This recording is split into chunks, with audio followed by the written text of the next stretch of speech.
What is FOMO, why we are experiencing it, and how can we overcome it? These are the questions to which I'll try to provide answers in this video. So if you're watching this video and you're thinking, what if there is something else that's better than watching this video right now, then I think you should definitely keep watching. FOMO, or fear of missing out, is a feeling of anxiety or apprehension that you might be missing out something exciting, interesting, something that others are doing and you are not.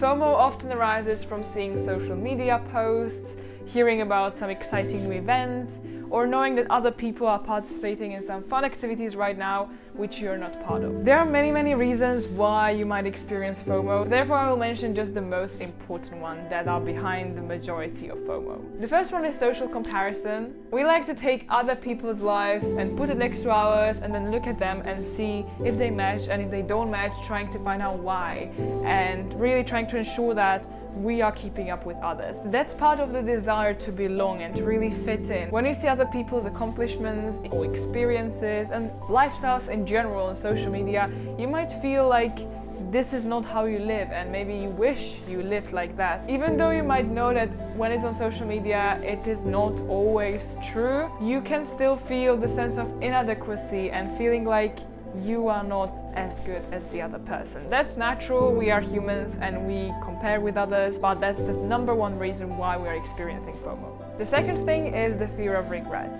You feel like when you don't participate in one particular event, you're gonna regret it afterwards, as it could have been a spectacular event, others are gonna talk about it, and you just missed it. So you have this fear that what you're gonna miss is going to be amazing and that you're not going to be part of it. This means that you might prioritize activities that you're not even interested in, but you are scared at what would happen if you don't participate in them, which is the second reason why we experience FOMO. The third reason is information overload. We are bombarded every day with so many information. Because we've got limited time and limited energy, which I'm going to talk about soon, we really need to decide and prioritize where are we going to allocate this scarce resource, our time. With endless opportunities and options available, it's really easy to feel like you're missing out when you're not 100% connected and engaged all the time. Another thing is social pressure. We feel like we need to do something because our friends are always talking about it, because our family expects this, or any other authority. You think like you have to do something because others are telling you to. And that's another reason why you might feel FOMO, because you might participate in an activity you would not participate otherwise, because you're thinking, what would others think if I don't participate in this event? Would they not invite me to next similar event? This social pressure that makes you commit to activities you would not otherwise choose yourself. And you feel like because you have not chosen it, if you made that tough decision that, okay, you're not gonna do this, then you still feel like maybe I should have done what others expected from me. And this is wrong. We as human beings have fundamental, innate need for sense of belonging and feeling connected. So when we feel excluded or disconnected from social activities and events, we might start experiencing FOMO. Now you know what FOMO is and what are the reasons for it, and now we can look at some ways how to overcome it. There are two key things you must take into account to avoid FOMO. The first one is that you have limited time, and the second one is that you have limited energy. When you bear these two things in mind, there is really high chance that you're going to overcome your FOMO. Because both of these,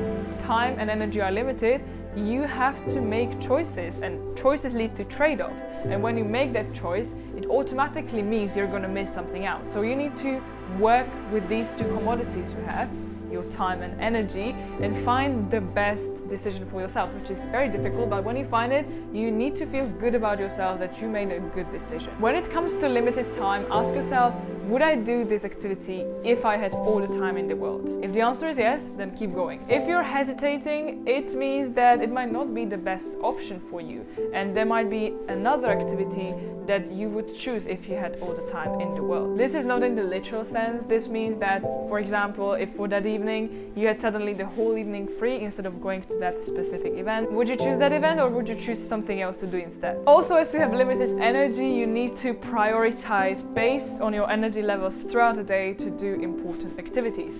When you have the most energy in the morning, you should prioritize tasks with the biggest impact in the morning. When you have more energy in the evening, then do the most important work at night. What's really, really important is that over time, you try to eliminate activities that drain your energy and maximize time you spend doing activities that are energy giving. As you have limited energy, you really need to ration it. When deciding on whether to go on an event or not, and then thinking about whether you're gonna miss it or not, think about whether it's going to be an energizer or energy drainer, and based on this you will know whether you should attend or not. Another strategy how to overcome FOMO is to trust more yourself. This means that when you make a choice, you had a reason, you had a motive behind why you made that choice. Therefore, trust your gut a bit in this type of situations. When you feel like that event might not be the best for you, then don't go there, and trust yourself that you really at that point made the best decision. So now there is no point in worrying about whether you should have been there and enjoying there with your friends. No, you made a decision that was the best for you at that point.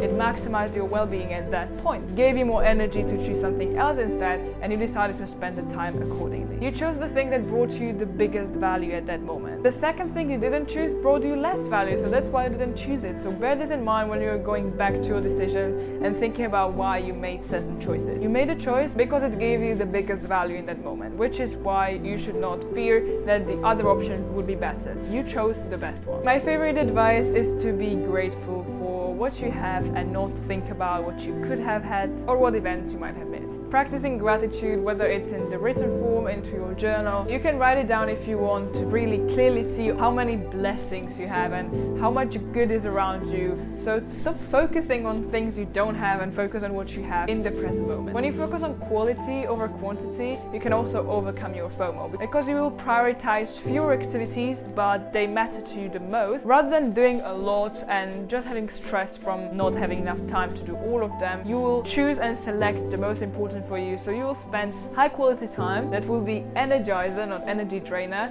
and everything's gonna be great. The best thing we can do to overcome FOMO is to focus on our own journey rather than following other people's journeys or trying to mimic theirs. Trust yourself that you're making choices that are the best for you and do not focus on what others are doing. That's it for today's video. I hope you liked it. If you did, please give this video a thumbs up, and I'll be looking forward to seeing you next time. Bye!